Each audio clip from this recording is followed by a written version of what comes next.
Welcome, everyone, to the very first episode of Warlords of Avernus.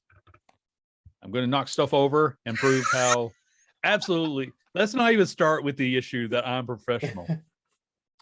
I am your humble narrator through this story. And let's meet the players who are going to keep me humble.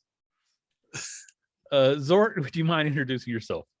Yeah, hi, everybody. My name is I go by Zort1 on the internet, pretty much anywhere.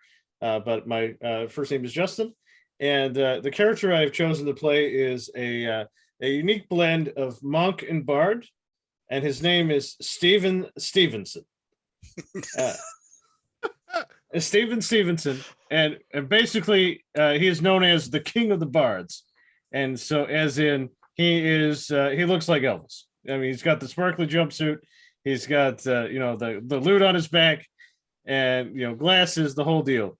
And he just happened to be at the wrong place at the wrong time, and is now struggling to survive with the rest of his new companions. And Crumpler. Hello, everyone. I am Crumpler, also known as Jesse Crump. I have brought forth what I believe is probably one of my craziest creations, and Andy knows what creations I should bring to the table. I am creating Berman, the Paragon, which is the bunny race that was recently released. He is wild. Well, he is indeed wild, but he is a barbarian, needless to say. And I'm trying to pull up the exact trait I picked for him. It's a one that involves a wild magic. So it's a little bit of backstory about Berman. He is basically, he went forth and is a wizard tower and went in a previous adventuring group. And when he left the tower, it was 1,000 years into the future. So his homeland, friends, like family is long gone. And then when he left this tower, he also became, with him and in his equipment became bleached. So he is like a white rabbit. He is. And also I had an option to whether if I want him in small or medium. I chose small. Whether it's that the effects of the wild magic, he doesn't know. That is awesome. And Vampire Vlad. Yes. So I changed my name on here to make it better for everybody to see it.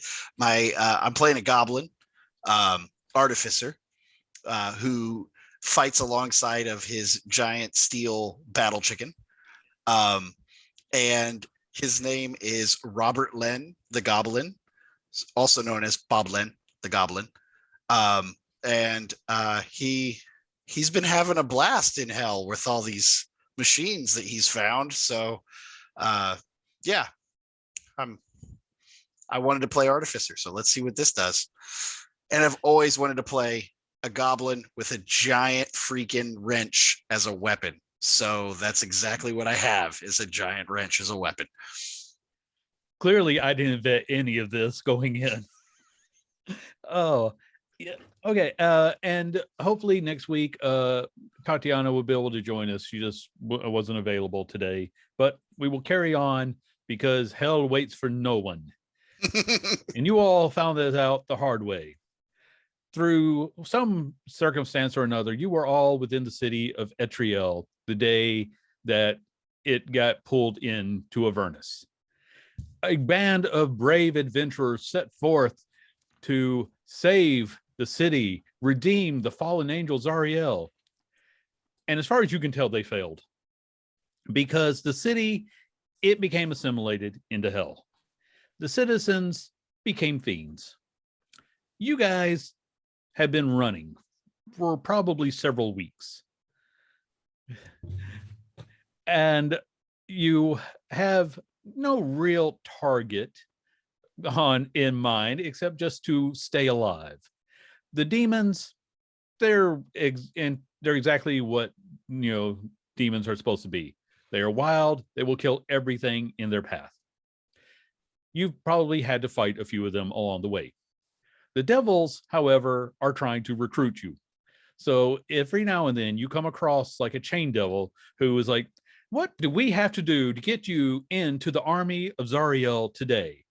Well, you can be on the front line fighting for the safety of all existence tomorrow.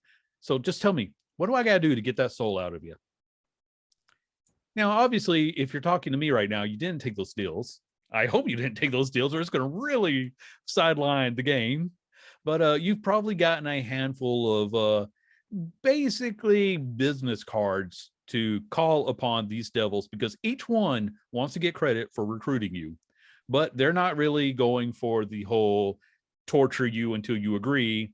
They figure, you're going to need a favor at some point. Here's my card. So you have been running, sleeping in shifts, scavenging to survive. And that's where I want everybody to actually give me a scavenging roll, and you decide what that means to you.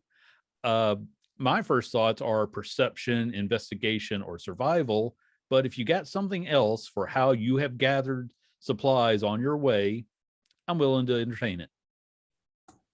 First of all, so you're saying that we've kept getting hounded by Asmodeus witnesses? Because they're not Jehovah's Witnesses. I would say Zariel witnesses, because they answer directly to her. But yes, like, have you heard the good word of Zariel? She's literally up there fighting for you right now, as a big flying battle fortress can be seen almost all the time. You have probably seen Zariel actually out there fighting demon lords. She's really hard to miss. She's titanic, carries a flaming sword, has fire all around her head. You literally can't miss her. But I imagine even at some point they present her magic card that recently printed. Like, here's a photo of her. Yeah, they'll do like a minor look, man, illusion. I don't need to handle that. I see her flying up in the sky right now. Look at that. She's right there. And you can work for her. And maybe even one day, if you're very lucky and you slaughter lots of demons, you might even get to beat her yourself, if you don't die.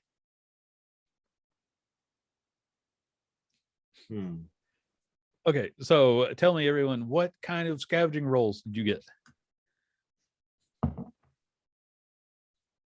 Yeah, so I imagine like Berman is just basically using survival, and he just like has his like nose to the ground, like to see if anything he can pick up. Yeah, that works. All right, rolled a dirty 20 on that roll. Okay. Now, is it Berman, like B-E-R? Yeah, or Berman. Okay, Berman. Like okay. Berman. Yeah, I did want to make sure it wasn't vermin. Okay. So I've got two that I think I could use. Okay. Either, of course, investigation, but what about religion, seeing as how we're in Avernus? I'm going to say probably not, because what you're trying to find useful supplies in a battlefield. I just imagine the goblin. God, give me a sign. You know what? I would take that. So if you want to be like, God, show me where something useful is. I'm trying to debate if we'll just do that. Hang on. I'm gonna roll. Yeah, we're just going with it. Hang on. We'll go with God, give me a sign. Where is it at? And if you don't give me a high score, the hell with you. well, funny you should mention that. Yeah. You know what, man? We're in hell right now. Oh, so God. I got an 8. Okay. This is why I never went to church. Yeah. I just picture him falling to his knees. Why? And then that's when you see Zariel fly overhead. Oh yeah, that's right. There's your sign. All right, and Stevenson. Yeah. What I would do is try to find other like lower devils or demons, and I would try to, I'm gonna try to persuade them to be like, you know what, you got all this other extra stuff. You give me some. I like it. Go ahead, give me the roll, and then I want you to actually give me the sales pitch. Oh yeah, yeah. Because one That thing is I a love to do 21, sir. 21. Okay. Now one thing I would really like to do with persuasion, any sort of charisma based thing, is your words should count just a little bit. Not too much, but Sure. if you give me a really good performance speech here, I'm going to let that affect, the level of your success. Yeah. So what would be is that we'd be going through like a ruined city, and there's these lower level, devils or demons kind of scavenging. And I walk up in all my spangly ness, with the jumpsuit and the loot, and I just pull out the loot, and I'm like, "Hey guys, back where I'm from, they used to call me a king. King of the bards, they'd say. And what I would do is I'd gather my legion of people to help me around. And they'd give me attributes to kind of help me out with what's going on. And that's when I'm coming to you to ask you for help. I know, Zariel, she's the main queen around here. But have you ever seen this king before?" And I like flip the sun, it's blazing sun of Avernus, but he's got this, and he flips the sunglasses down, starts to strum a little bit. If you got anything to spare for an old musician like myself, I certainly do. I do appreciate it. Okay, that is very cool. Yeah. So Berman and Steven, you both did very, very well. So you're able to find enough random, your obviously, whatever armor you already have on you. You find enough silver, or at least silver weapons, to actually coat all of your gear, so you can all go toe to toe with any of the fiends.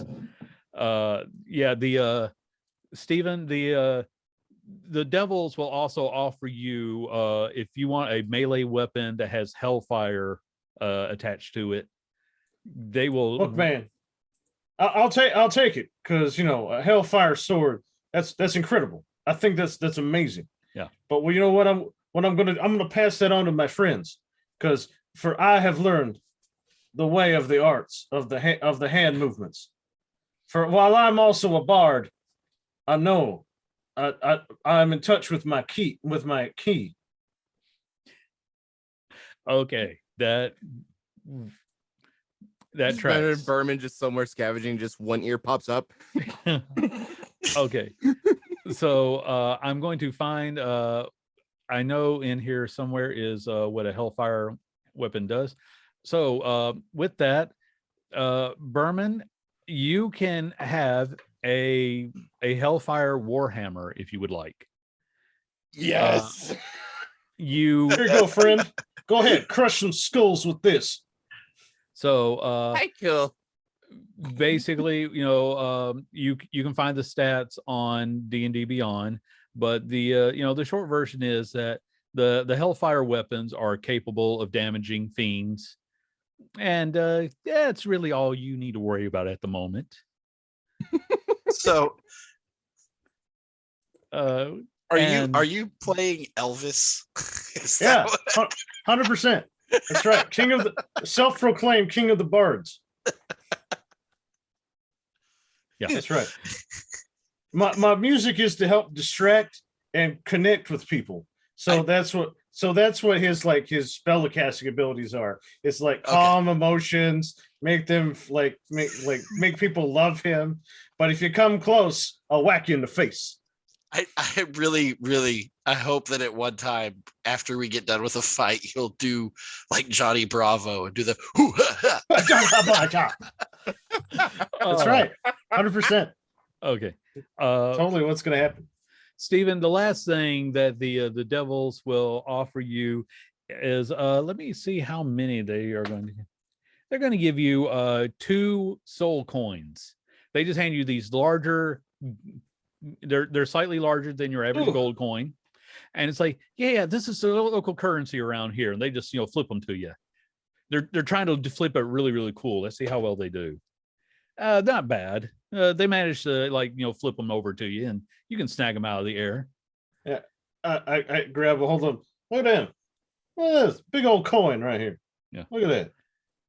And Robert Lynn, Boblin, you can probably melt down some of that silver and and coat your weapons with it, but you're just over there you find busted gear. You found where a war machine was, but it's been completely hollowed out. And I imagine that your 8 is you just picking up a helmet, maybe the head falls out of it, and you just throw it, why can't I find anything? And just as you turn your back, that's when where you threw the helmet probably uncovered something really awesome, but you were looking away and walked right by it.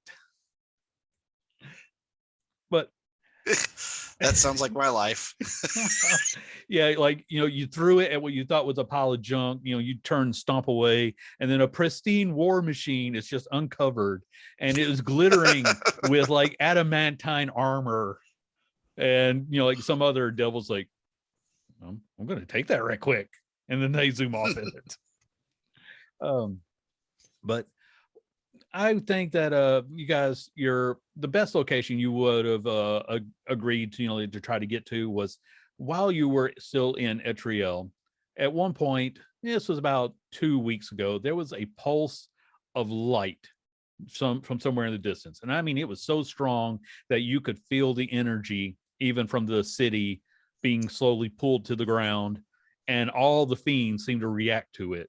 And if they don't like it, that's probably the best place to be. And now you're getting to that place, and it's a barren wasteland. Even in hell, there is really nothing but a giant divot in the ground, but the fiends seem to mostly be avoiding it, and that's makes it probably the safest place to be. Berman, with your arcane awareness, so to speak, Yes. I'll let you give me an Arcana check. Oh boy, oh boy. That'll be 23 total. Good grief. Okay, yeah, this area I feel the is disturbance in the force. actually quite the opposite. You feel that this whole area is still infused with a slowly fading radiant energy. Never mind. Disregard. So you're able to set up camp. You've got a few days at least that you'll be safe here. I mean, I say that, but then I'm going to ask everybody to give me perception checks. Because obviously things are going to happen, but I want to see who sees it. What's funny is I have horrible perception in this game, and I rolled an 18. I have no bonuses to my perception. So after that previous, probably turning just a time to see an imp drive away in what could have been your war machine, you're paying a lot more attention. Steven.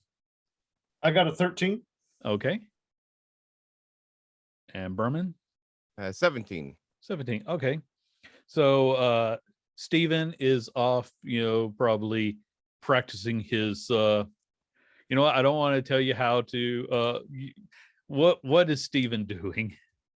Oh, Stephen is naturally he's got his while he's looking around, he's also still tuning the guitar up. He's got that going, and he's kind of still practicing his guitar. Okay. But he's while he's looking around as he's slowly approaching the area. Boblin and Berman, you guys would have seen the only other living thing around crawling out of a tunnel that seems to have half caved in. It is probably about Boblin's size. It is I guess large bird would be the best description, except that this one is walking on 4 legs, and we're talking twisted, gnarled legs. His wings don't really seem to be, stretched out very well. It is black and white feathers, as it is crawling out and kind of looks around. And of course, this is when I misplaced something, and starts to look your way. Do you have any soul coins to spare? And kind of lurches towards you slightly.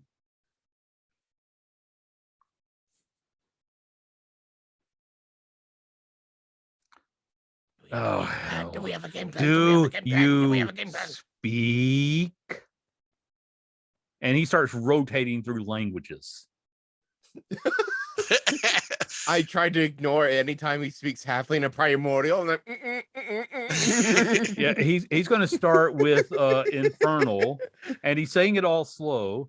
Now, you guys have been here long enough that even if you don't have infernal as a language, you started picking up bits and pieces. So anytime infernal comes up, I'll let you make an intelligence check to see how much you understand. But he's basically going, he'll hit every language eventually, as he's slowly saying large coins. Oh, hey man. And I kind of like lean over to my buddies. And I'm like, and just be like, he's asking about them coins I found. Yeah, I think so. Why don't you give him some of your coins? Well, I don't know what he wants them for. Hey man, what do you want these coins for? I'll tell you in exchange for a coin. That's how they get you. That's how they get you. This is a shakedown. Oh no, they just want they give you the taste for free, and then they want the rest in coins. Like, it How don't make no about sense. this? It is a deal we are making in exchange for what the coins do. You give me one. Oh, see, now you got a little attitude there. I'm trying to be clear. Oh well, that's all right. I You don't understand you just seem fine. very smart. he called you out. I like- imagine at this moment, like Berman and Boblin are just like to the side, like, oh.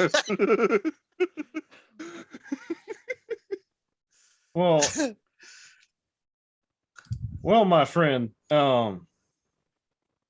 See, that's the thing about this. I think you should just, and then I'm going to cast just calm emotion on him now. Just be like, calm, Okay. relax, man. Charisma check, please. Okay, I got an actual stat for him. Let me pull him up. What does he need to make? A charisma save. Okay. The magic number is 14. Okay. Here he is. Charisma save. Yeah, he is going to be able to beat that with a 21. Like, look, how about you tell me what else you might need to know, and I will answer some questions for a coin.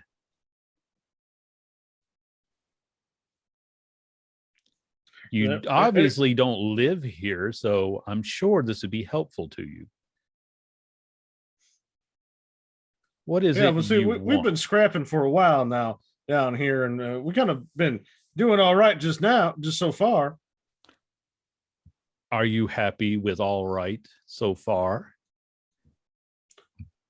Well, I mean, if I had a performance space and a way to, find other people to come around and watch what I'm doing, I mean that would be just the best thing on the planet, I guess.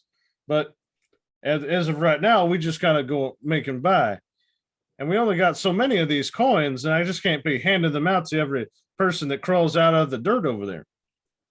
What if I say I can help you get that performance space? It would require a more complex deal. This guy becomes our manager, I swear to. Well, I had a manager, but I think he died. The whole crashing of the city thing. I think that kind of. Yeah, that probably wasn't. Hellfire. I imagine that wasn't good for most.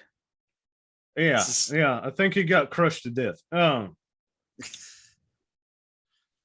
But all right, well, look, man. I'll hear what you have to say, but I only got so many of these, and then I just hand over one of the coins to him. Just be like, here you go. He won't take it fast. Because he doesn't want to be a little threatening to you, but he'll take it, and it suddenly crumbles in his grasp as he starts to stand up on hind legs. There's wrenching, popping, terrible sounds as his body reshapes itself. And now he stands up straight, stretches out his wings, his arms. That's better. So, my part of the deal. Those are soul coins. They're currency around here. One of their abilities is that you can siphon off their power to heal yourself. That's what I just did, more or less. But they have the ability to power those big. You have seen the war machines, haven't you? How long have you been here? That's make my job easier. Would we have seen the war machines at this point? Yes, they have definitely been driving by, and you've probably learned that the people driving them are not nice. No, okay. I still want one. Yeah. Did we try to hitchhike with them or something? I'm going to say that would you have trusted a werebore that is decked out in bone armor and, probably running people over? I'm at liberty to say no. Okay, so I'll try and make this as comprehensive without going into eons of detail. But those coins can power those machines.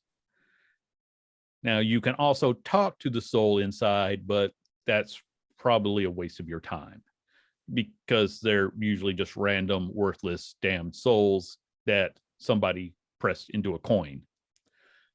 But everyone around here trades them because, well, if you are high enough ranking, you can just call on it and build up an entire army by breaking all the coins.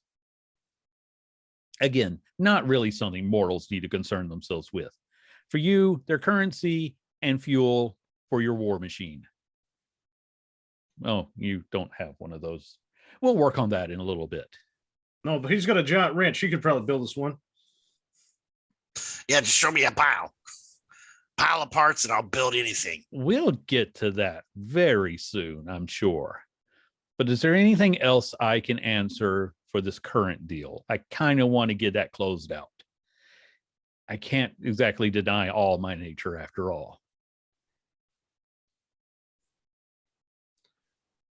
What do you mean, all your nature? Don't really worry about that.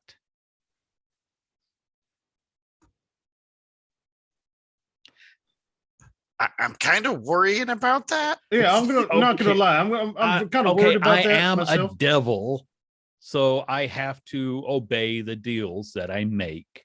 Right. And so you said, yeah. So you informed us about what the nature of the coin is. Is there any other, kind of maybe like a way out of here, or kind of help us out with our current situation? We're kind of just wandering nomads right now. Well, that becomes the larger deal we can discuss. Do you want to have your own traveling auditorium, stadium, performance stage? And you'll have to go up against a lich because he does not like anyone encroaching on his territory. But I can help make that happen. If you want power down here, because mortals can have power down here, you can get your own fleet of war machines and you can control as much as you can keep. Or you can look for a way home. Either way, I'm okay helping you out there. But again, I am what I am. There has to be a deal involved. And he kind of almost out of nowhere, you know what? There's actually a thing for infernal contracts. I'm going to pull those up first because they're just too much fun. No, he's going to go strictly pen and paper. out of almost nowhere, he unrolls a scroll. It's written in common, and he'll say, I'll go over the brief points, but feel free to read this if you like. In exchange for 100 soul coins, I will be your benefactor down here. I'll help you out as much as I am able to within limits that are basically, I am not going up against Zariel or Bell, like at all. Don't ask me to. I can't. That's just not going to happen. But I will point you towards the resources that you need to survive. All you have to do is pay me 100 coins, not all at once, a little at a time. You're going to need some yourself. And don't tell anyone else about me, unless I've already revealed myself to them. That's it.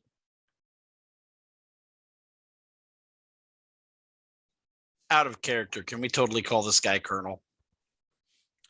No, I mean, you can. I can't stop you from saying it, but he probably won't like it. Zort knows why. Oh, I mean, I get it. There's a bird theme going on around here. No, Colonel is the name of Yeah, Colonel Parker's the Colonel Parker is the boss of is Elvis's manager. Oh, Yes. okay. Well, you know what? Maybe once you get to know him, he'll be okay with that. I like how both me and Andy are on the same wavelength. You are on a different wavelength. Yeah. You were going Colonel Sanders over there. Yeah. Oh, you know what? Once you get to know him, he might allow that. But I don't know, guys. You know, it seems again. I had a manager who took care of all this stuff, but as I said, he got crushed to death in the whole. then let me be your manager. I don't want your souls, but I can shelter them from the others, so to speak. So let me ask you another question then about that. What makes you so altruistic then? Why don't you want my soul? My soul's good. Okay, if you want to give me your soul as part of this deal, I'll take it. But I'd rather have 100 souls than your 3. Oh. It's simple math. Yeah, no, I get you. I get And it most too. mortals don't like to hand over their soul, but I will take them. We can amend the contract. No, I'm just saying, like you were pretty dismissive of my soul immediately, and I felt slightly offended. I was but, about to say that too. I was going to say, what's wrong with my soul? Okay, I will take all your souls. That's cool. The words actually, like, there's hellfire and the words like, change. look, we're just having a discussion here. Nothing, don't you take that out. Okay, and it goes back to 100 soul coins. I just wanted to, assert myself, make me feel better for my. Yes, your souls for are my just own as point of valuable as pride. anyone else's, but I figure you're using them, and if you haven't already signed on with a devil, I can't imagine I'm the first one to make this an offer to you. I've just learned that Berman, most you of the still time, got the you got those pamphlets that the other people gave out. what pamphlets? Oh, they kept giving us these little slips of paper and said, "Here, take the." Oh, that's not a bad idea. Do you want these back, or can I keep them? You know what? If it messes with other people, I think we're okay. He kind of Yeah. rolls them up and slides them into a dimensional pocket somewhere. I've got some too. And then I pull out, I've got like a dimensional pocket as well. And I start pulling out all of them, every single one of them, anything we've ever gotten. He's just kind of staring at you in disbelief, like. Because I imagine at some point we've gone into one of those Vegas lots where basically it's just people on the street corners just handing them out, and he just went to every single one multiple times. Yeah, it's paper, man. You never know when you're going to need that. I was planning on using it for toilet paper, but I mean, whatever. This is... Yeah, I know you're a big scrappy guy. You're the scrap guy. You find the scrap, find the use for it, Bobby. Oh, I've literally got a bag of holding. Like, my character has the ability to create a bag of holding. So I created a bag of holding just to hold all the pamphlets. you know what? That's actually a great idea. I don't want to go into the physics of whether or not that was a good idea or not, because arcane runes, we're not going to analyze what happens when you smear them, especially with that. So Hey, We'll just keep putting them in there. Oh, it'd be great if one of them was an interdimensional portal and I just killed us all. Oh, beautiful. Yes, of course. Yeah, no, these were more of a summoning variety. Oh, you got a bag full of corpses there, buddy. Yeah, just slowly been throwing things. I want in to there. say 30 minutes in, and I'm questioning my choices in life. When he said summoning, I just imagined like there's a whole bunch of demons like Genie from Aladdin. What do you need? What do you need? What do you need? You in theory, yes, you could have called them all. Like, okay, I want you all to fight over who I'm going to make a deal with. And I'm not saying it would have worked. I'm just saying you could have really started up a great bargaining session. Oh, well, gave away the chips. That's all right. So, what do you want? To rule, to get out of here? I mean, if you want to take on Zariel herself, I will point you towards the right direction. I don't have that much allegiance. Or if you want to try to save her, but the last guys did not really do a good job of that, apparently. I don't know, guys. What do you say?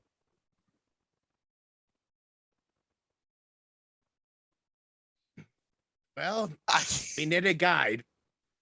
I'm not happy to say it, but we need a guide. I mean, all he wants us to do is kill things, and I mean, Me too. I've killed lots of things. Yeah, that's how we became bros. I mean, we've all killed things. Oh,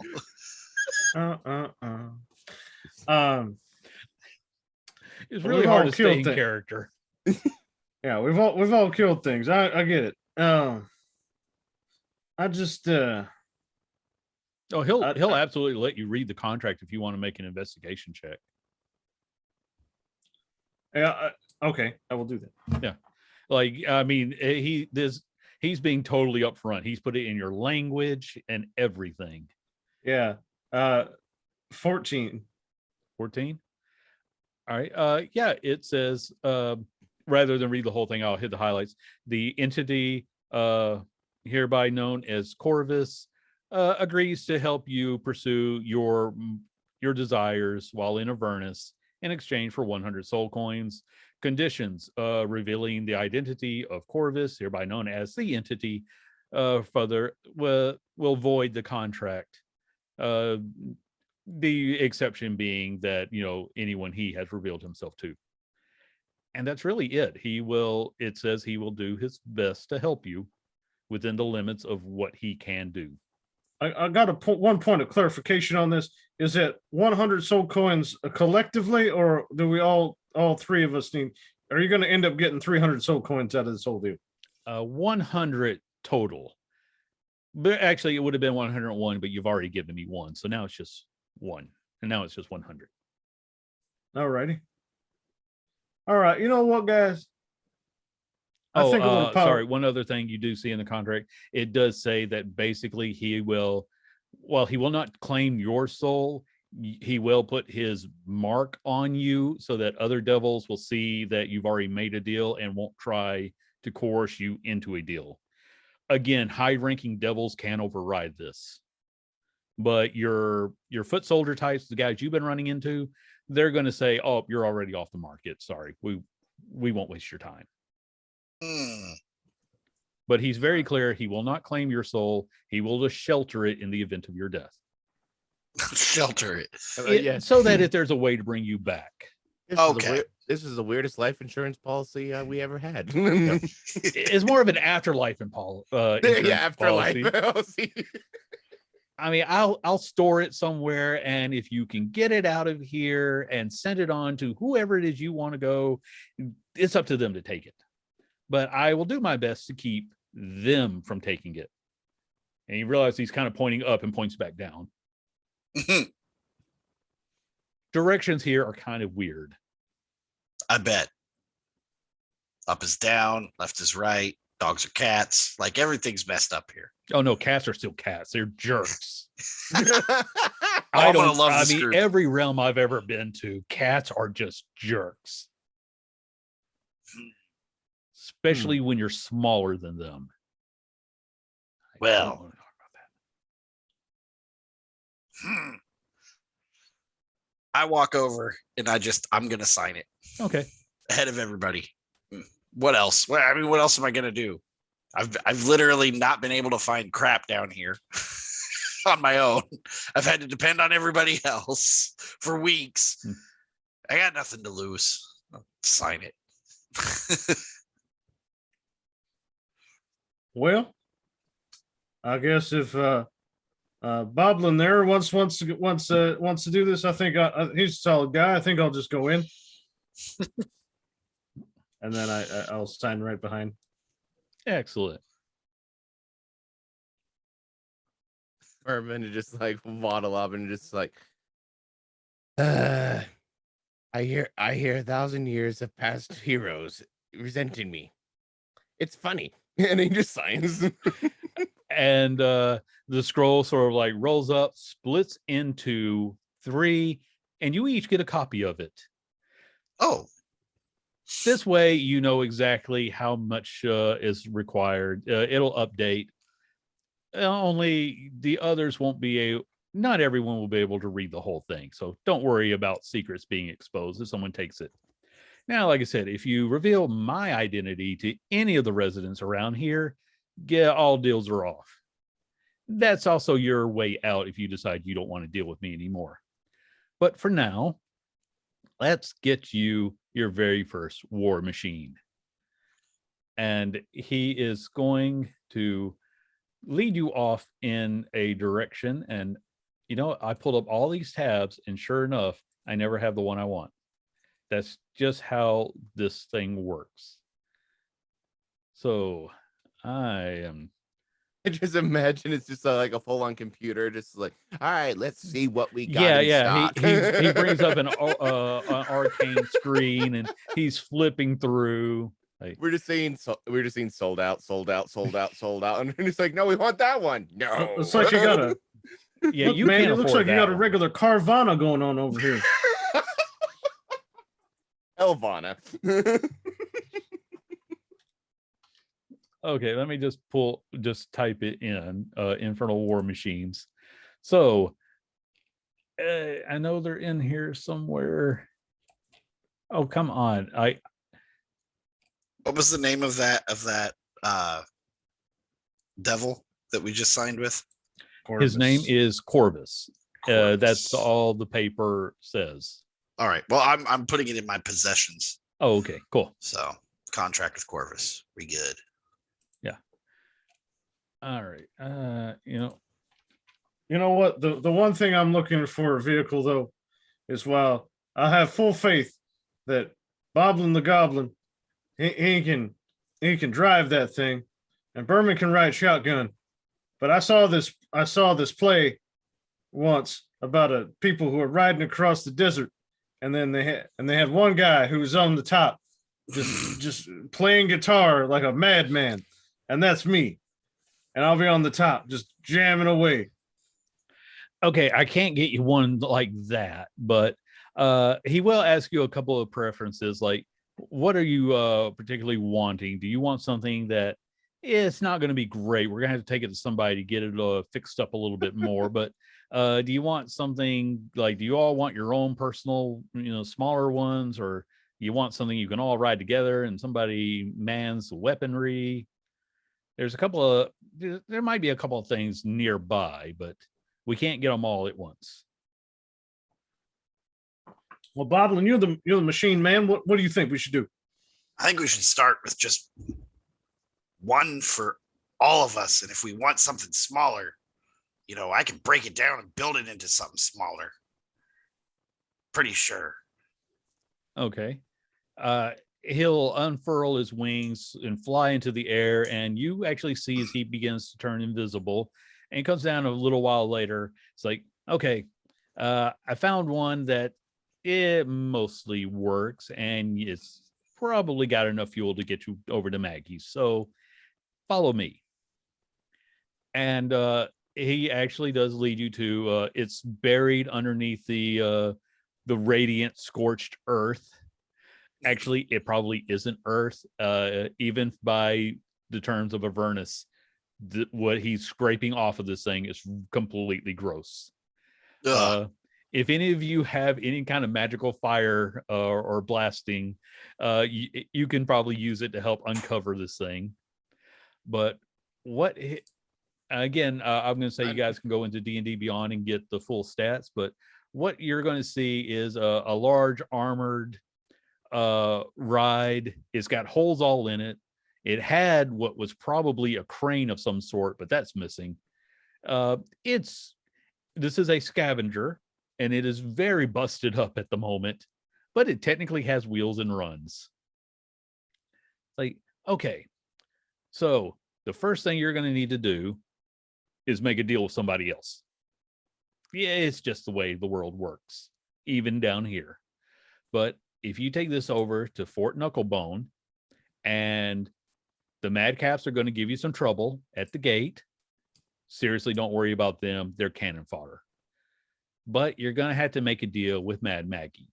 She's one of the more powerful warlords around here, but she's reasonable for a night hag. She will probably make some sort of a deal with you. You're going to have to run some errands or something for her. But she's got a couple of good mechanics. They'll be able to help get this thing up and running. And then you can be running down anybody but me. I really don't care what you do. And he can't draw you a map because hell is always shifting and changing, but he can point you more or less in the right direction.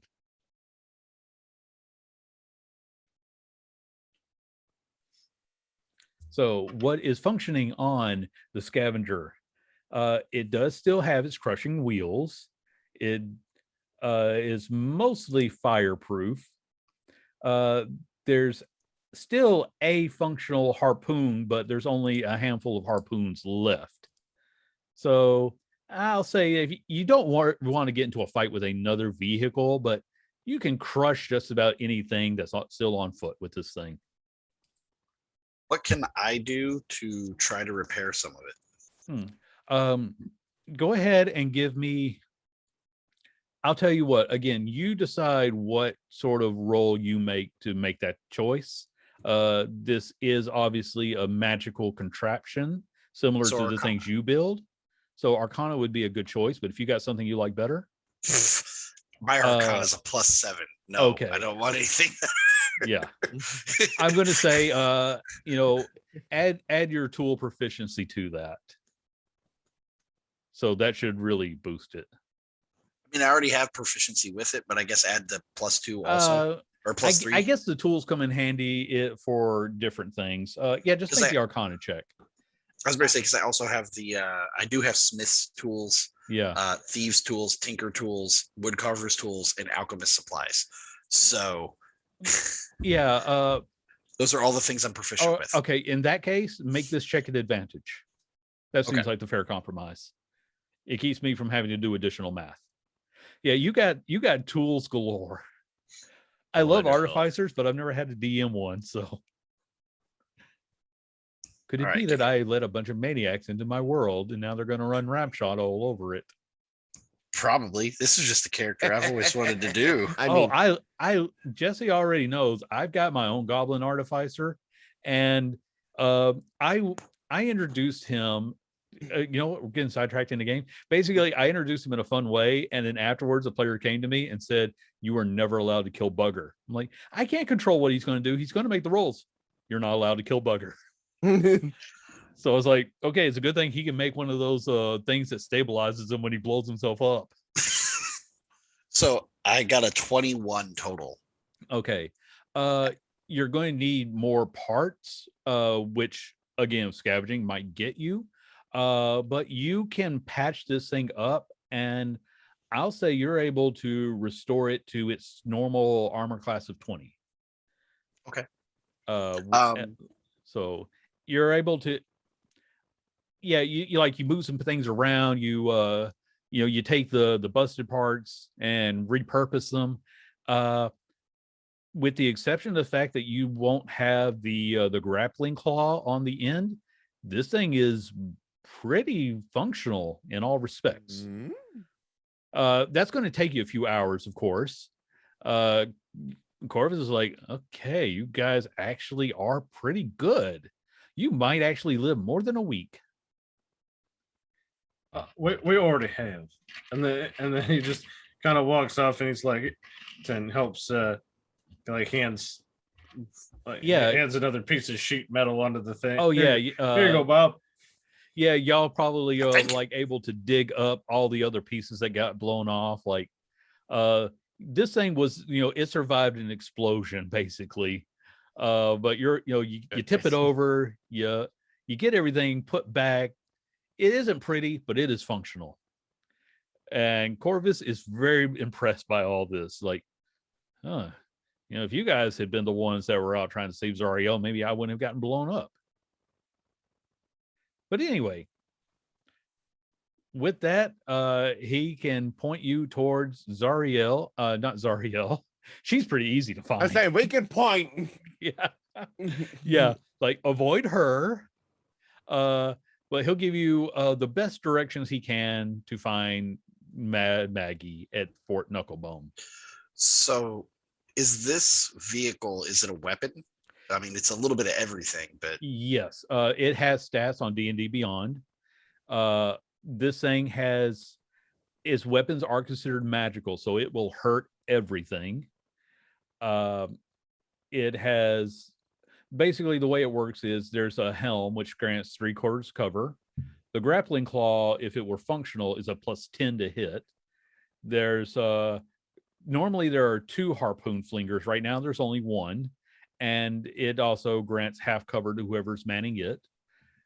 And it has crushing wheels that people have to make a dex save to avoid. And it can move through the space of any large or smaller creature. so you said that it has harpoon on it. Yes. Is that like a weapon? Yes, it is. Or all right. It is Can a I- long-range piercing weapon. Can I use my infuse one of my infusions, artificer infusions on the harpoon to give it a +1? Yes, you can. So I mean, I've already used them all on everything that I carry. Like I have. Yeah. Okay. That makes the range weapon go from a +6 to a +7. And that will does that carry over to damage as well?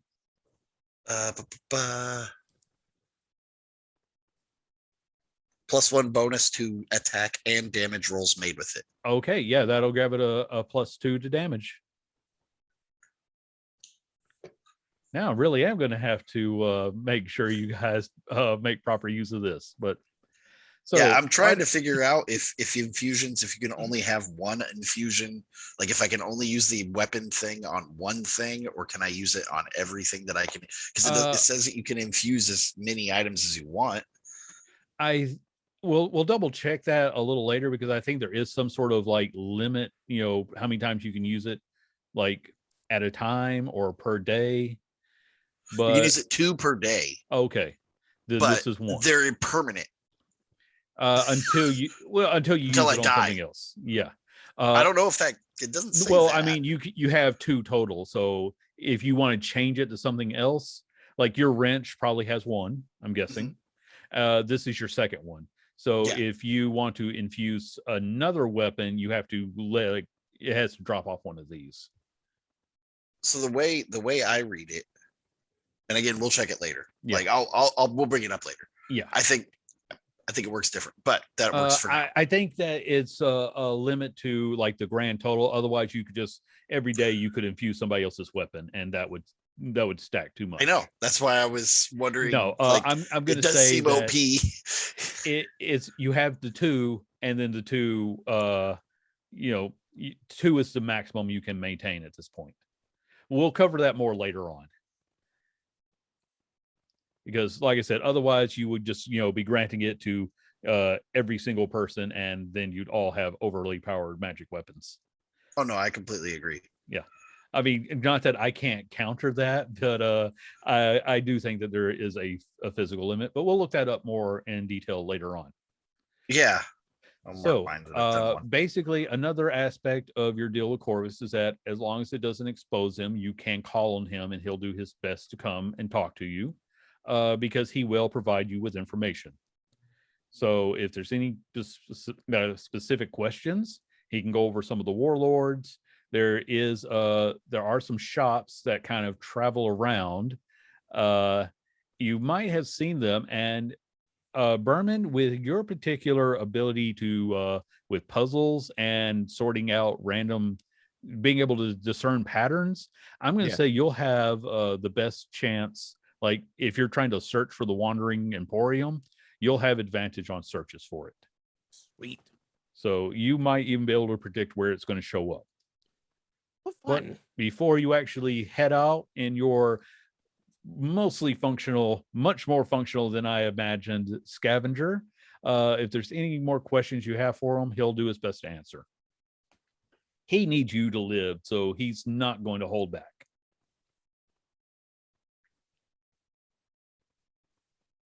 Can't think of anything at the time. Okay. So when you get these coins, you just consume them. Is that what you do, or is there some kind of grand master plan that's going on? Like I said, you're helping us out. I want to know how we're going to help you out. Well, they are basically the currency of hell. So, we accept gold too, but gold is more a mortal thing. We can trade these amongst each other. And if I wanted to, sure, I could release the soul and command it as, assuming it becomes a devil. For the most part, let's assume they always become devils. I haven't heard them not. I can command it. I can feed off the healing energy the same as you can. If you use those things to heal, you're probably going to release a soul for whatever, eternity it's supposed to be going to. So chances are you're going to consume the power of the coin, and then that soul's just going to drop right into the river Styx, and somebody else is going to repress it. Because you can release the souls, but again, if you were to ask me, and I'm trying to help you out, I would say your best uses for them are currency with other residents, using them for a quick health boost, and using them to fuel your war machines. That last one does kind of burn them up, though, if I got to be totally honest with you. So what you're saying, it might take us a bit to accumulate a bunch of them. Yeah. But hey, you get this thing fully functional, and you can run down a few of the other warlords, do some raids. Don't worry, it won't take you an eternity. But you're going to have to work for them. They're not cheap.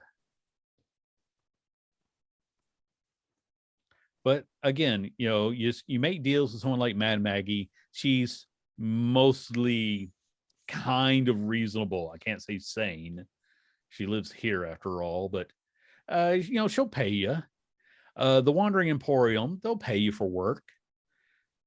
I would actually say running over people and taking their stuff is probably the most lucrative method.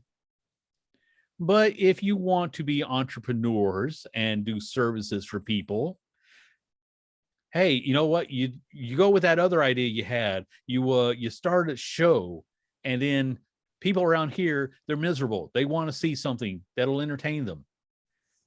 I mean, the real Jim Dark Magic will hunt you down for stealing, his customers.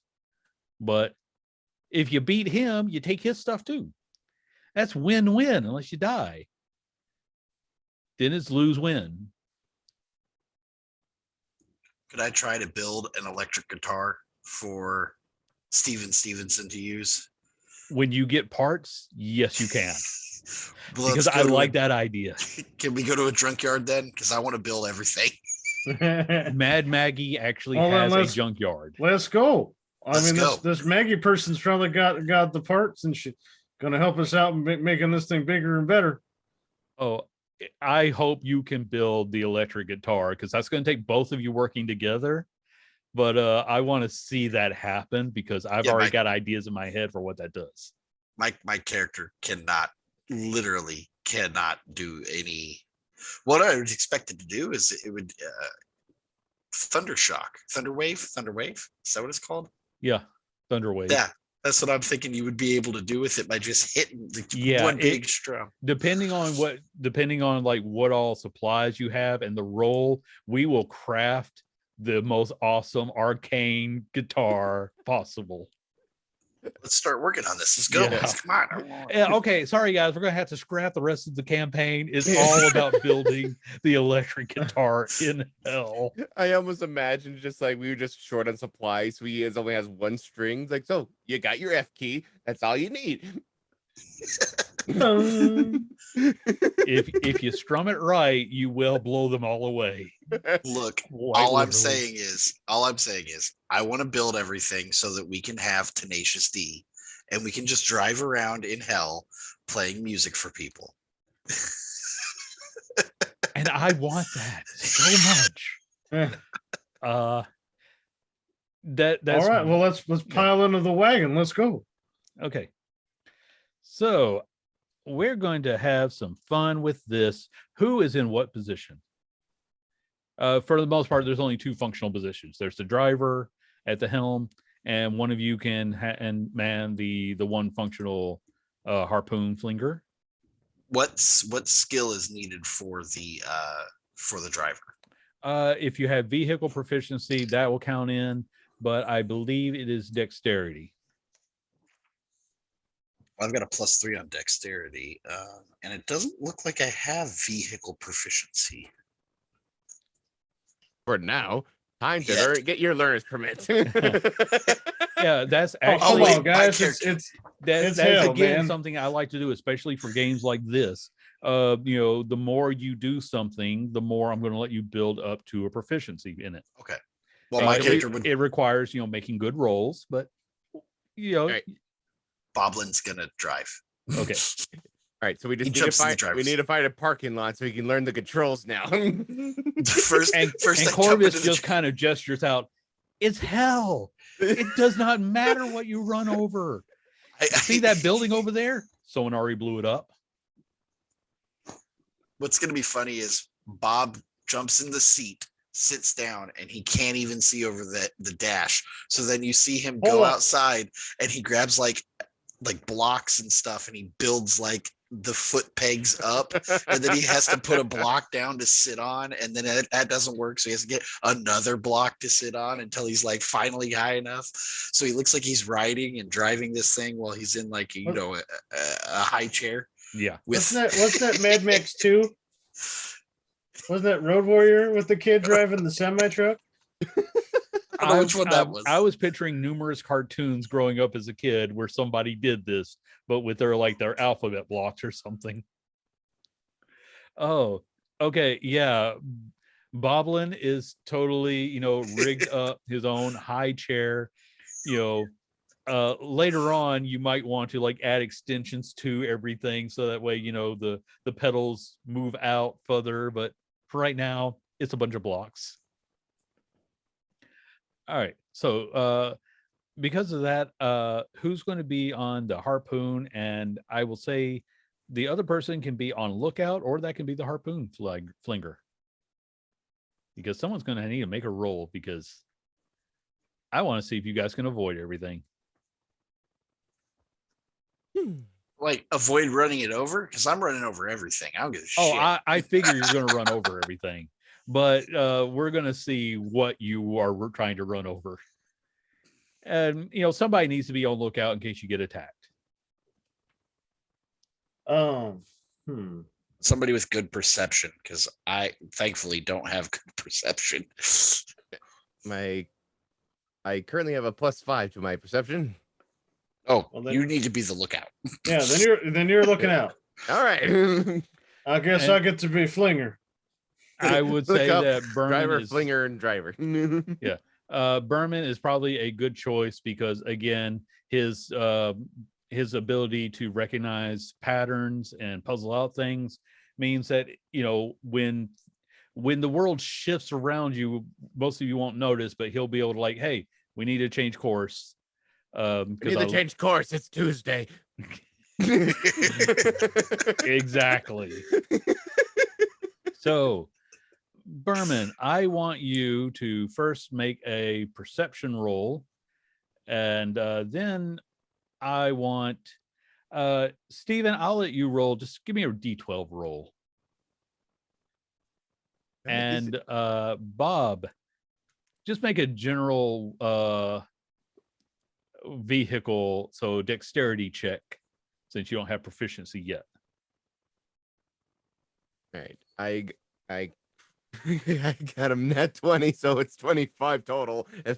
Okay. So it is Tuesday. You said to roll a d12, so I got a 5. Okay. I rolled a 13 to drive. Okay. So with that 5, you don't encounter any enemies. Berman, with a nat 20, you just like, you're almost like talking with Corvus. He's described what Fort Knucklebone looks like. You are able to guide everybody there as quickly as possible. Of course, I think Berman is taking side streets. Yes. Because he thought he saw something cool, so he wanted to run it over. Now, this is another fun thing. Avernus, when it was first created, was a beautiful honeypot type location. It was meant to lure in extra dimensional travelers, and it was Vegas, basically. Mm. The problem is, it's Vegas after a 100-year nuclear war. So there was all this beautiful architecture that has been decimated by just millennia of war, and now there's a goblin running through it. The ride does not flip over, but Boblin is trying his damnedest to flip this thing over, because I think with that 13, he's going up on, it's got 3 wheels, so he's up on one of them trying to run over and jump. He's not quite able to jump things because this thing weighs like 2 tons. So he's like, okay, there's a wall, we're gonna go up it, and then he crushes the wall. And Boblin, you've already said that you're gonna run over every single thing you can see, right? Oh yeah, anything I find, anything Okay. that people, I'm just rolling a quick demons, check. devils. Okay. One more roll. Okay. So you were going by and you see like a pack of devils and demons that were fighting, and you put the pedal to the metal. Berman's probably yelling at you, no, you need to go around them. Most of them hear you coming because this thing is functional, but someone took the muffler off. Yeah, I was going to say it needs a muffler. Yeah. And so they hear you coming a mile away.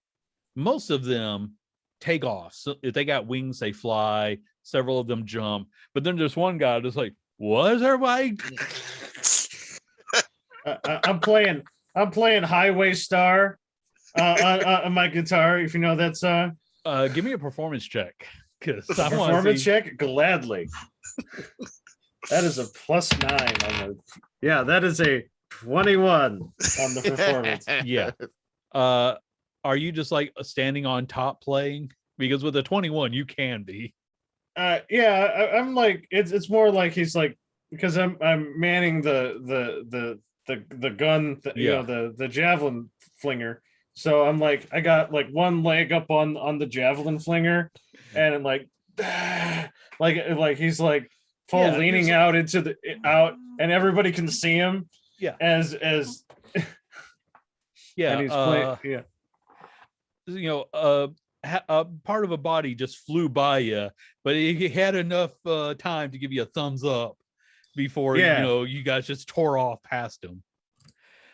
You're splashing through puddles of demon ichor. Anybody who was within the splash zone, not you guys, but there's some people who they splashed on him and suddenly his arm turned into a big tentacle and started beating him. And if Corvus is with you at this point, he's like, oh yeah, you want to avoid those puddles. They're not really healthy. Like this guy is now being strangled by his own arm. So yeah, that you guys may never want Bob to drive again because he is stress testing this thing. That's all part of the game. I gotta make sure that it works. Yeah. Corvus sticks his head in. It's like, you're kind of crazy, but that's also pretty cool. So, yep, you guys have no problem. Nobody is standing in your way. They all hear you coming, and only the densest and slowest don't move.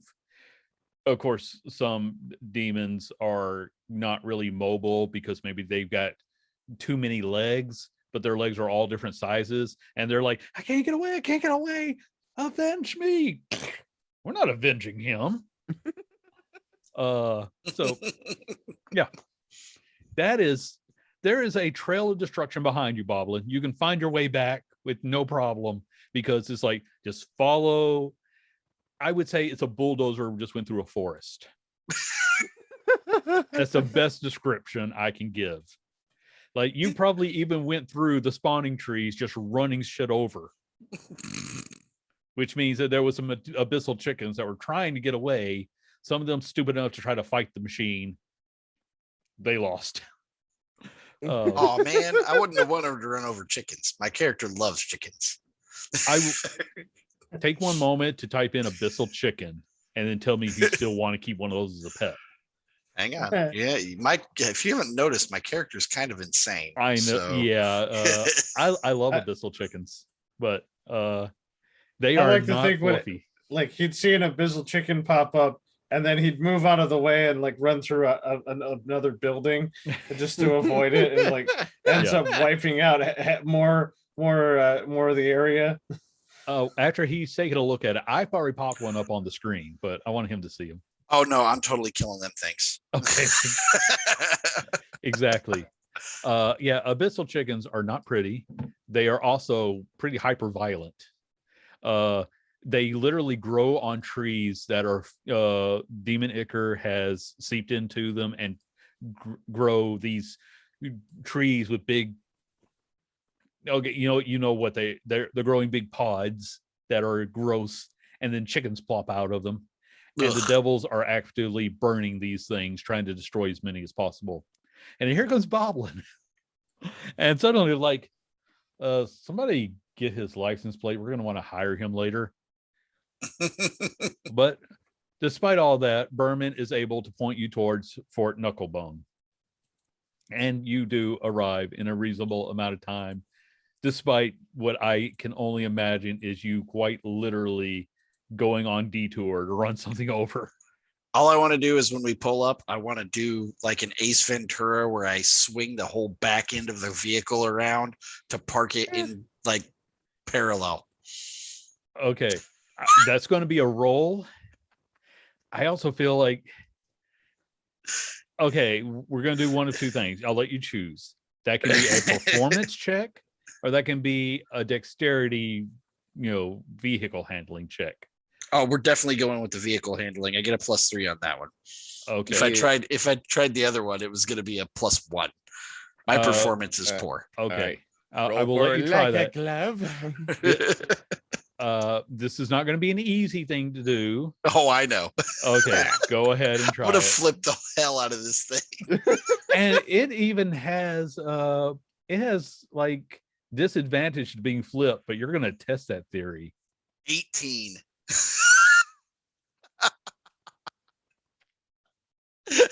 Okay. So, actually, I was wrong. It has prone deficiency, is incapable of righting itself until flipped over. But you are rolling through. You see this big fortress. It is actually made out of Titan bones, and there is a gate that is being manned by these little red caps. And Berman, you and Steven are out keeping an eye out on things. You see it coming. You're like, Boblin, we're almost there. Boblin, we're almost there. Boblin, Hey, man. Whoa, slow down a little bit. Whoa. And then I imagine just at the moment, just like just Berman, just like since I imagine those seatbelts, he just braces against Steven. Yeah. Just like, hey. Yeah. So he pops the clutch, he grips the handbrake. That thing is spinning.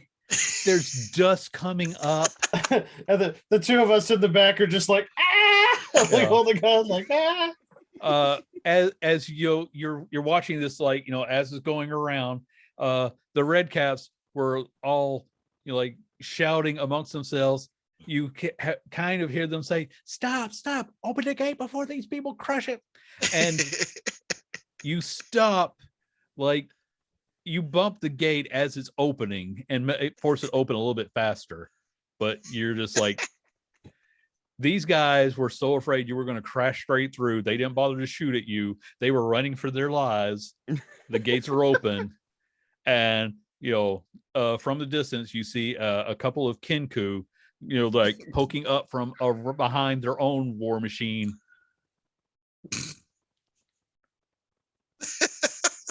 Like a glove?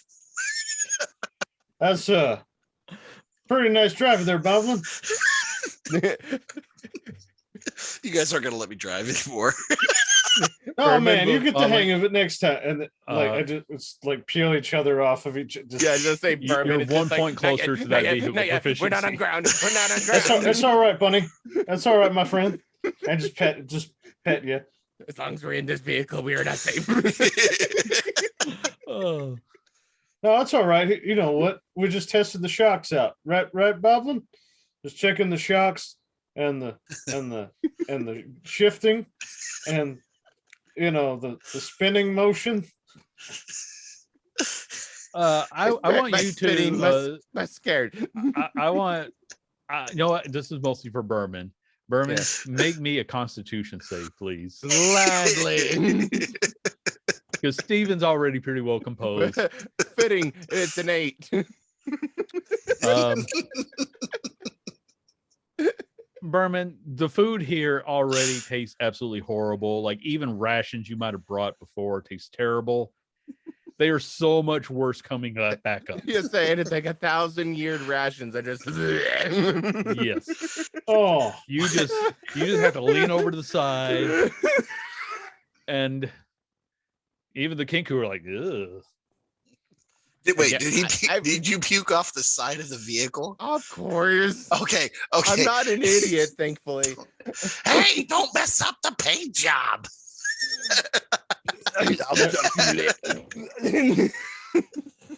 there was paint. I grab a rag. I go grab a rag. Another coat. I start Polishing cleaning the it. rust. But as I'm cleaning it, it's like just smearing the puke all over. It's just become your baby now. All this is happening. Steven pops his collar and he's just like, you know what? I'll go talk to the local, I guess. It said her name was Maggie. You know what? I'll talk to the ladies. I'm going to say that with all the ruckus you guys have made, you hear a voice shouting, "What in the name of here is going on?" And you see coming around back is, again, I'm going to say, I'm going to pop her image up on the screen. But if anybody's got D&D Beyond, feel free to look up Mad Maggie. She is a night hag. She is just covered in filthy clothes. Walking alongside her is this 9-foot collection of random demon parts. And somehow it just looks natural next to her. And she looks at you. And who are you? And what are you doing in my fort? And did somebody clean that up? She is gesturing. Yeah, Bob's going to take care of that. He's the driver of the vehicle. You've got exactly right now to explain before I set the madcaps on you.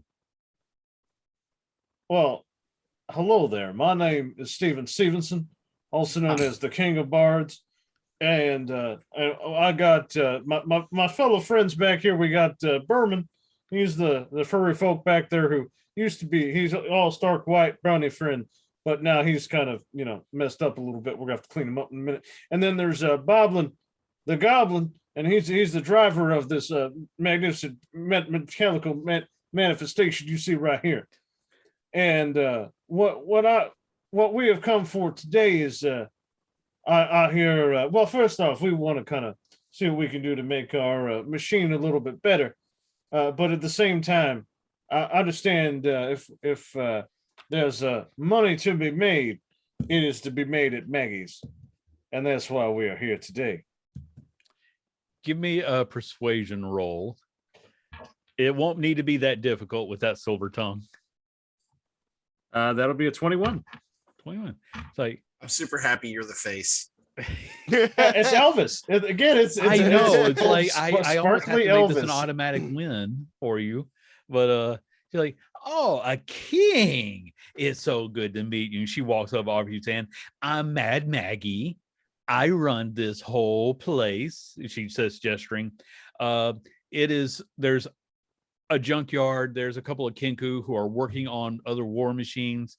Everything is made out of dead stuff. Like, as in to say, like, the huts and everything, the buildings are just bones of big creatures, and walls have been built up around them. And it's like, and as far as fixing your ride, I mean, we could absolutely scrap the whole thing and start over from scratch.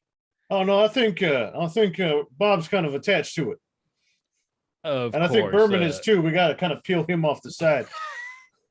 Well, we'll see what we can do that about. And she gestures over to the Kinku. Chugga clonk. Wheel that thing over to the garage and see what we can do about that. And she said, so let's talk about some of that work. And there's red hats, which are little goblin-like size things. Obviously, they wear red hats. They got these big sickles, iron boots. All of them are giving you mean glares.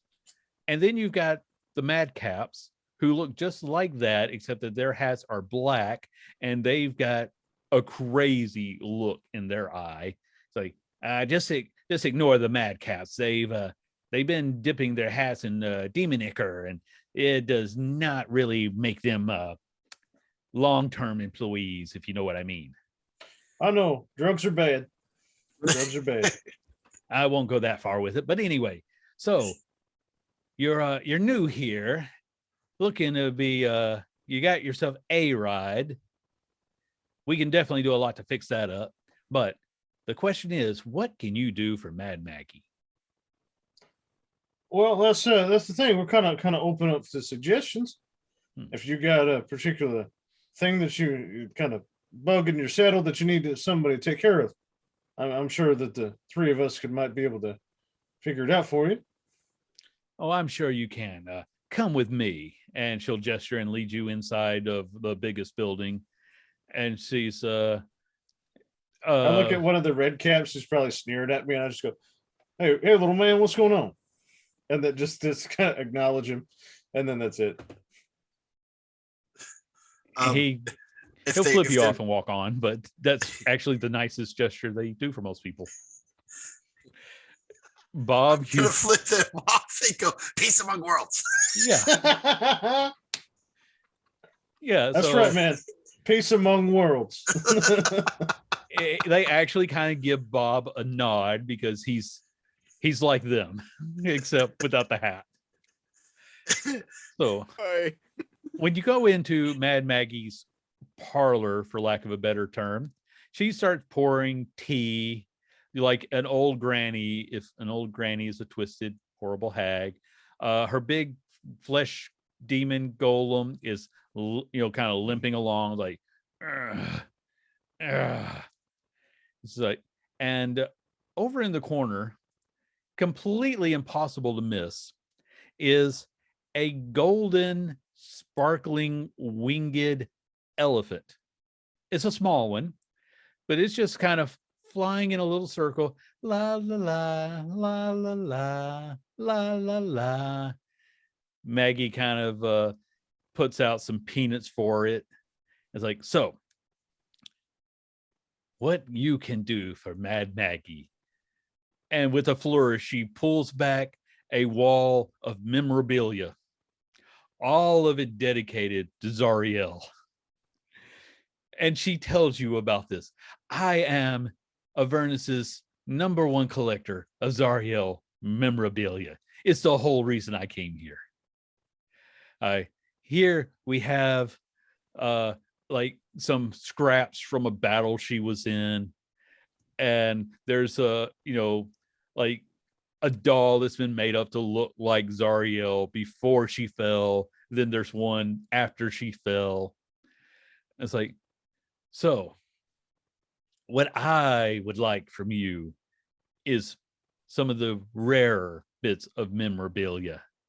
And there's a few things out there that are not going to be at all easy to get. I can pretty much promise you that right now. But if you can get them for me, oh, my darlings, I will set you up with the most fearsome war machine short of Jim Dark Magic himself. That's because he's literally driving around on a gigantic stage with his name in big neon lights. It's gaudy as everything, and I want it for my own. Yeah, that's that. Also, I would want be him appealing destroyed. I'm sorry. I can help with that. Oh, I want the real Jim Dark Magic destroyed. He strapped Oh. me into his audience seat for over 50 years. I want him dead.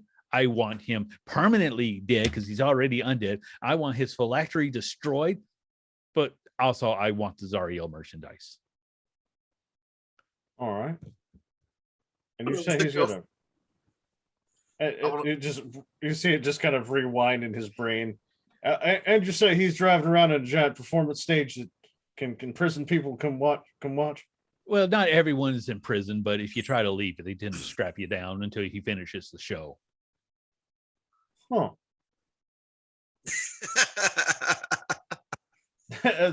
You literally will not be able to miss it. He announces on a loudspeaker when he's in the area and about to do a show. Yeah, Bob, you hear speaker, loudspeaker. Yeah, I can do that. Yeah. But anyway, there's a few rare items. Actually, anything related to Zariel, I will take it. So if you want to break into her fortress and take her stuff, I'll buy it. No questions asked. Actually, I want to hear the story, but it's not like I'm going to rat you out because after all, I have her stuff. But for everything you can bring me related to Zariel, I will make sure that you get a top of the line improvement to your ride. I will give you more rides if it's good enough. I really want the more stuff. Don't this we lady- all? This lady's kind of weird. Oh, hey, being that, you know what, Bob.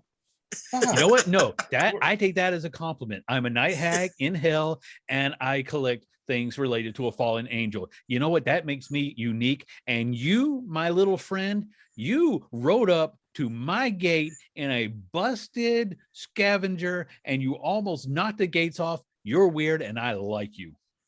Thank you. She's pointing, Steven, you're all sparkly, and you remind me of Lulu, and that's why I like you. And you, Berman, sparkler thing. she says, pointing at Berman. But you got big ears, and they're kind of cute. I have one question. You can't hold your food, but you know what? That's fine. I have a question. Yes. What's this elephant thing? Oh, that's Lulu. Don't mind her. She's completely insane. And she sits down, takes her tea. I kind of feel like this is just out of character. I have a feeling that Lulu is the only sane one in this room now. She is prepared to tell you the story of Lulu, because it's just one of the things. Just that's like Lulu is one of my prized collection items. You see, Lulu once upon a time was Zariel's battle mount and best friend in the world. They were inseparable. And then Zariel fell from grace and became the Archduke of Avernus. And it broke poor Lulu's heart. So Lulu, well, there was a little while of her losing her memory, and she gathered up a group of mortals, and they were going to save her friend. But then they failed, like completely, miserably. And Zariel destroyed the sword that held a spark of her angelic essence. And when that happened, Lulu's mind just stripped all the gears. And well, somebody brought her to me, and I keep her safe because. And if you look over to Lulu, she's like, "You're my best friend, Zariel. We'll be friends forever." Just floating around, like, yeah, she's completely delusional, and bless her heart. Well, that's downright sad. I know, it's delicious, isn't it? I want to see if there's a way that I could possibly fix her. Does that make sense? Like, not like the way I fix everything else, Yes, but like legitimately, like, yes, cure you her. want to help Lulu. Cure her of her madness. I feel like that could be that's two separate roles. First is an Arcana role, because you want to know if you can help her with magic. Unless you want to help brain surgery, in which case that's medicine. Actually, brain surgery. I really hope you don't go that route, but I'm prepared if you go that route. Okay, well, I'm just throwing this out there. Mhm. I rolled a natural 1 on my Arcana check. Mhm. I don't know if you do the natural ones that way, but it was an 8. Okay. I do it on a sliding scale based on how entertaining it is at the point, and you're just sitting there thinking, this is a magical pachyderm. Maybe she needs a vet. She needs a psychiatrist vet, a psychiatrical vet. But now I will ask you for a wisdom, especially an insight check on the situation in general. I'm just hanging. I'm looking through here to see if there's anything else I can possibly. Yeah, I am 100% open to creative interpretations. Because I was thinking maybe a nature check as well, but I can do insights. Not that bad. Nature would be something to try later for helping Lulu, but it's 100 right now. It's sort of the situation that I want to see how you interpret the situation. For my insight, I have a 16. Okay. Even if you could help Lulu somewhere in the future, Mad Maggie has basically said she's feeding off the misery of this little creature. That means that if you attempt to help her while in the presence of Mad Maggie, this night hag will probably rip your soul out of your body and stuff it into a jar. Oh, so what I'm gathering here is the only reason why she's a fan of Zariel is because she feeds off of the fact that a fallen angel fell. Yes. In fact, as you're talking to her, she will outright tell you that's why she moved to Avernus, because an angel that had fallen from grace and took up the arms of Asmodeus, that is just the peak of suffering and misery, and it's all around, and that's why she's a fan of Zariel. That's why she moved here. She collects her stuff, and she even got Zariel's blessing to basically be one of the first warlords, and that's how she's got so much power now, is because she, was given, she got the first dibs of all the good stuff. So she literally, she wants misery. She loves misery. And Lulu over there, constantly in her own little world, there's a part of her that knows her friend is beyond redemption. And she, even with her sheltered mind, it's just waves that it's like constant saccharin for her. And she's not shy. She'll tell you that. Yeah, well, if I wasn't playing Bob, that would be really creepy. But Bob just is eating this shit up. Yeah. Oh, Mad, we're all nerds here. When you go to someone and they're telling you about their collection, they don't stop. This is Mad Maggie for about 30 minutes. She'll tell you about everything she's got.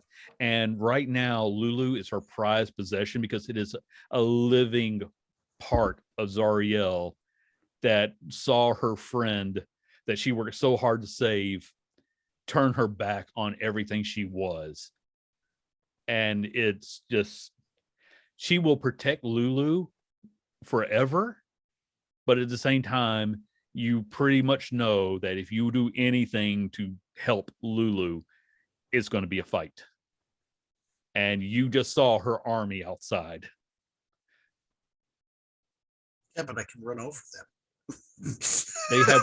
They have better rides.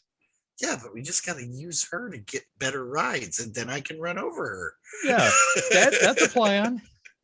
That is a plan. You jot that down as a long-term goal. It's long term.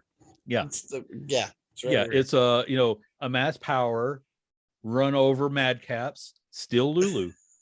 Yeah, I'm getting that. It's not that long of a plan, actually. It's a 3-step plan. What color is the elephant? Golden. Golden. Okay, I need that elephant. Yeah, she's literally like there's sparkles, and every now and then sparkles come out of her trunk. Okay, I need this elephant. I want you all to know I need this elephant. Yeah, It's just a moment like, I will take no for an answer. You said Maggie was basically talking for like a half hour. Steven's just Yeah. Oh yeah, she keeps going on and on. She's absolutely just that fanatical. And she's like, and that's where you like come in. See, we're gonna work on a little bit of credit. I'm gonna get your ride fixed up mostly. You only need we'll give you a little bit of a patch job, but there's a few particularly high-end items that will be hard to find. But if you can find them, you're mortals, you can touch them. They probably still have a certain amount of radiance about them, so the fiends will tend to avoid them, but at the same time they'll want them for weapons or to shield them.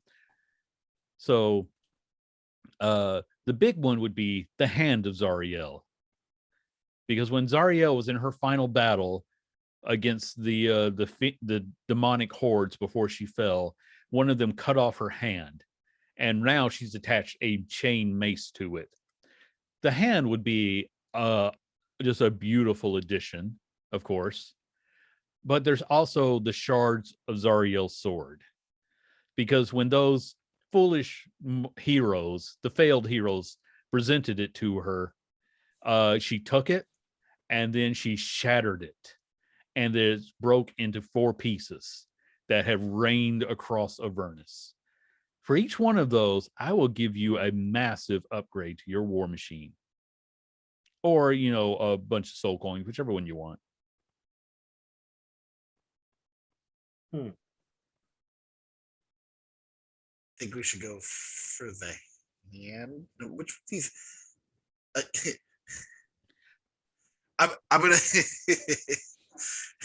Oh, I mean, this isn't an either or. You can Okay. go for all of them. But I'm wondering which one to go for first. Yeah. That's my. And as long as you're working alongside her, towards this goal, she'll let you basically stay in her compound as long as you don't bring any trouble to her. She's also 100% willing to set you against the other warlords. Smiler the Defiler he's pretty cool. He doesn't mind him, but Ragged Draga and the Gorguts, she tells you right off, they're going to be super hostile. You can kill all of them you want. And if you can bring their busted rides, well, she'll buy those too. So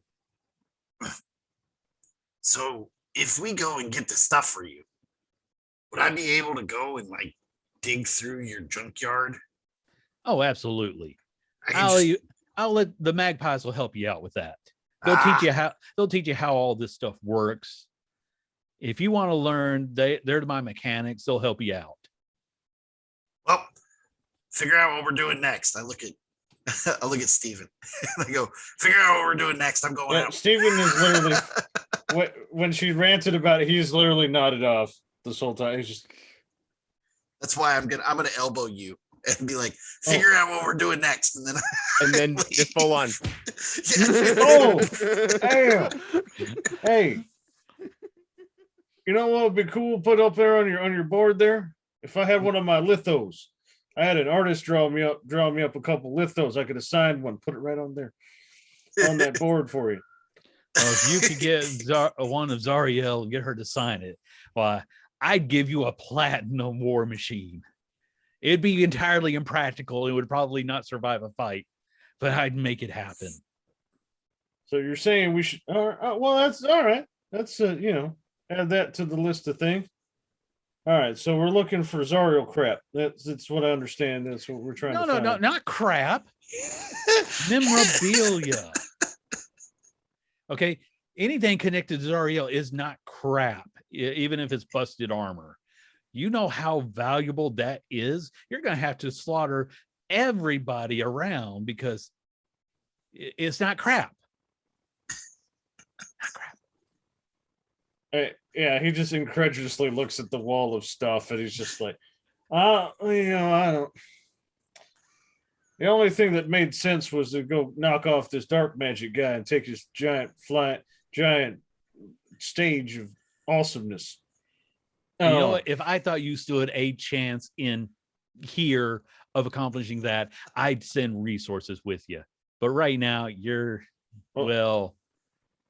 if you think you can go toe to toe with a lich, then you don't need Mad Maggie's help. Maybe not yet, but after we find some of the memorabilia. Go talk to Barnabas. He'll tell you. He'll give you the layout of where some of the most likely locations are. But you find it. You can camp out here. Like I said, just don't bring any trouble to my camp. And watch out for the madcaps. They are insane. Yeah, I mean, if you have to kill some, but try to keep the killing to a minimum. I have a new batch brought in every now and then from the Feywild, but that doesn't mean I want you to. They're insane. They will try to kill you at some point. Just be ready for it. Immediately when she says Feywild, they just like look at Berman and be like, ah, and then nothing. And then yeah. But she'll call in Barnabas, who is a flame skull, and he will get you sorted out. And even though I can't do it myself because it's really hard, he speaks with a constant whistle, and his voice will get grating very fast. Oh man, I really wish you could do that. Well, I'll try to, but it's so hard to keep out. But he'll show you around, and he will help you plot out where you're going to go in the future. But for now, we're going to wrap up our first session of Warlords of Avernus. I want to thank everyone for joining me.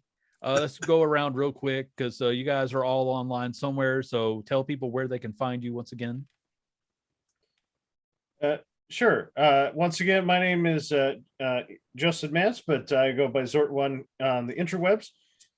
This has been a lot of fun. I'm glad I signed up to join up with these fellas, and can't wait to do it again. And sorry, I could never gone by introduction order. Sorry. Anyways, I'm Jesse Crump. You'll find me almost every form of the internet under the tag of a Crumpler64, and you'll with the ways of Instagram, Twitter, Twitch, and anything. If you enjoyed what you see, like, I'm a man of nonsense. You'll find nonsense where I go. You need that on your business cards. I need to update my business card, so that'd be good. Yeah, that would actually be a good line. I wish I had taken it for myself, but I'll take it. I see you're playing yourself then in this game. Kinda. So, and I go by Vampire Vlad. I'm on Twitch. I stream on Tuesdays and Sundays. Oh, sorry, Wednesdays and Sundays. But I'm on there. I'm on Twitter. Everything. If you look it up, my name's Vampire Vlad on almost everything. So, well, I am Warped Films. You obviously know where to find me because you're already watching this. You can find me at other places too, usually under the name Warped Films. I do stream Dungeons and Dragons every other Sunday with Jesse in Trick Roll, and then I play in Vampire the Masquerade with Flint Ewood 756. I have links in for find me on Twitter. I have links. That's probably the easiest way to try to. I want to thank you guys so much for joining me, because this was an idea I had months ago, and I thought it was going to be one of those in the background. Hopefully we will have Tatiana being able to join us next time. But for now, I'm going to wrap this all up, and we will see you next time. Farewell.